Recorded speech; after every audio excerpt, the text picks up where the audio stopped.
Hello everyone, this is Christy Davis and I'm going to show you a tutorial on how to do linear regression on the TI Nspire calculator. I'm going to use the student software on the computer and I'm using Camtasia Studio to record this video. So what you're going to do is you bring up the menu and what you're going to choose is the spreadsheets. And you'll get this little chart, and it's just like an Excel spreadsheet, and you're going to put the headings, and this is example 6.2 in Statistics for Engineering 5th edition. So I'm just putting in the month, the temperature, and the usage. So the months aren't really important, you just really need the X and the Y for regression. So that would be the temperature and the usage. So this problem is as reads.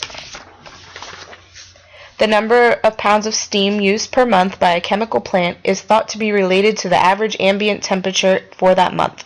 The past year's usage and temperature are shown in the following table. And there are many things you have to do for this problem, but the first few are estimate beta naught and beta 1, the regression coefficients, and compute the residuals.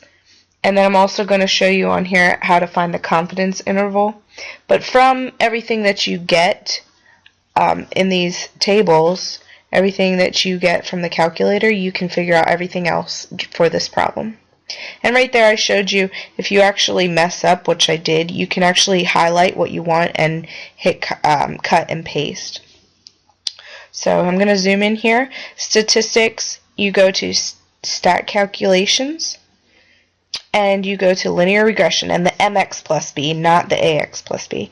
And for the x list, we're going to choose the temperature.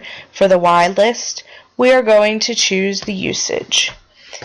And everything else you don't really need to worry about. And here it comes. We found m and b, which is beta naught and beta 1. There's the r squared, which is actually another question in this question. The residuals. Look at all those residuals, and you can use every single one of those for this problem. And so that's the really important data that you need to go on with all the rest of the parts of this problem. From there you can find the standard error, you can find your ANOVA table, and then we can go into stat tests, or confidence intervals, and we can choose linear regression T intervals, and we put in for the slope, the X and the Y, you choose the temperature, and then for the Y list you choose the usage, and we're going to put those in here and say OK. And this will give you some of the repeat data that you found for linear regression. But here what's important is we found the confidence interval for the slope, which is 9.13 to 9.29. And there's actually the SSE on here. So those are both valuable information that you can find. Thank you for watching.